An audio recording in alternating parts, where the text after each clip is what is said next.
Iran பயன்படுத்திய kill ஸ்விட்ச். சீனா Russia உதவியா? ட்ரம்ப் திட்டத்திற்கு செக் வைத்த கமேனி.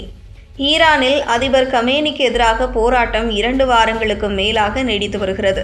நாடு முழுவதும் இணைய சேவை முடக்கப்பட்ட நிலையில் செயற்கைக்கோள் அடிப்படையில் இணைய சேவை வழங்கும் எலான் மஸ்கின் ஸ்டார்லிங் இணைய சேவையை அளிக்க திட்டமிட்டிருப்பதாக ட்ரம்ப் கூறிய நிலையில் இதற்கு செக் வைக்கும் வகையில் ஒரு விஷயத்தை ஈரான் செய்துள்ளது. ஈரானில் பொருளாதார நெருக்கடி மற்றும் விலைவாசி உயர்வு காரணமாக மக்கள் அரசுக்கு எதிரான போராட்டம் நடத்தி வருகின்றனர். பாதுகாப்பு படையினர் போராட்டத்தை ஒடுக்கும் நடவடிக்கையில் ஈடுபட்ட போது வன்முறை ஏற்பட்டது. போராட்ட வன்முறையின் காரணமாக உயிரிழந்தோர் எண்ணிக்கை 544ஆக அதிகரித்து விட்டதாக தகவல்கள் வெளியாகியுள்ளன. இதில் 496 பொதுமக்களும் 48 பாதுகாப்பு படை வீரர்களும் கொல்லப்பட்டுள்ளனர். அங்கு இணைய சேவை, தொலைபேசி இணைப்புகள் துண்டிக்கப்பட்டதால் ஈரானில் என்ன நடக்கிறது என்ற முழுமையான தகவல்களை அறிவதில் தாமதம் ஏற்படுகிறது. கடந்த 2 வார போராட்டங்களில் 10,600க்கும் மேற்பட்டோர் கைது செய்யப்பட்டுள்ளனர். 12வது நாளாக போராட்டம் தீவிரமடைந்துள்ள நிலையில் போராட்டத்தை முடிவுக்கு கொண்டுவர பல்வேறு அடக்குமுறைகளை கமேனி ஆட்சி நிர்வாகம் கொண்டு வருகிறது. ஈரானில் போராட்டத்தை முடிவுக்கு கொண்டுவர நாடு முழுவதும் இணைய சேவை முடக்கப்பட்டது.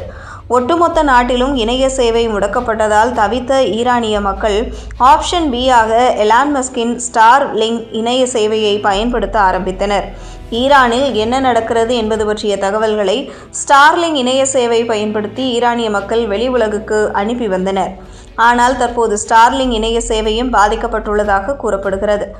முதலில் 30% அளவுக்கு ஸ்டார்லிங் இணைய சேவை முடங்கிய நிலையில் தற்போது 80% அளவிற்கு சேவை பாதிக்கப்பட்டுள்ளதாக ஈரானிய செய்தி நிறுவனங்கள் தெரிவித்துள்ளன. செயற்கைக்கோள் அடிப்படையிலான இணையதள சேவைதானே, இது எப்படி முடங்கும் என்ற கேள்வி எழலாம். இங்குதான் ஈரான் எலான் மஸ்கிற்கே தண்ணி காட்டியதாக சொல்லப்படுகிறது. அதாவது கில் ஸ்விட்ச் எனப்படும் ஜாமரை ஆன் செய்து ஸ்டார்லிங் சேவை பெறுவதில் இடையூறு ஏற்படுத்தி இருப்பதாக சொல்லப்படுகிறது.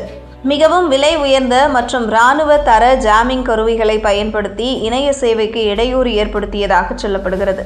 ஈரானிடம் இதுபோன்ற கருவிகள் இல்லை. எனவே ரஷ்யா அல்லது சீனா இதை விநியோகித்து இருக்க வாய்ப்பு உள்ளதாக சொல்லப்படுகிறது.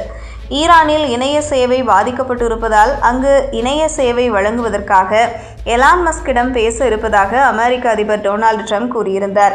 இந்த சூழலில்தான் ஈரானில் ஸ்டார்லிங் இணைய சேவையே முடங்கி இருப்பதாக சொல்லப்படுகிறது. ஈரான் விவகாரத்தில் விரைவில் உறுதியான நடவடிக்கை எடுக்கப்படும் என்று ட்ரம்ப் அண்மையில் எச்சரித்திருந்தார். ட்ரம்ப் இது தொடர்பாக கூறுகையில், ஈரான் வரம்பை மீறிவிட்டதாக நினைக்கிறேன். அவர்கள் அவ்வாறு செய்தால் இதற்கு முன்பு ஒருபோதும் தாக்கப்படாத அளவில் நாங்கள் அவர்களை தாக்குவோம்.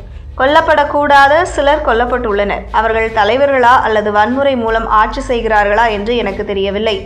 ஆனால் நாங்களும் இராணுவமும் இதை மிகவும் தீவிரமாக பார்க்கிறோம். நாங்கள் ஒரு தீர்மானத்தை எடுப்போம். அவர்களுடன் ஒரு சந்திப்பை ஏற்பாடு செய்ய எனது நிர்வாகம் பேச்சுவார்த்தை நடத்தி வருகிறது. அமெரிக்காவினால் தாக்கப்படுவதில் அவர்கள் சோர்வடைந்து விட்டார்கள் என்று நினைக்கிறேன். இராணுவ நடவடிக்கை குறித்து அவர்களது அச்சுறுத்தல்களுக்கு பிறகு ஈரான் தலைவர்கள் பேச்சுவார்த்தை நடத்த அழைப்பு விடுத்தனர். மேலும் ஒரு கூட்டம் ஏற்பாடு செய்யப்பட்டுள்ளது என்றார்.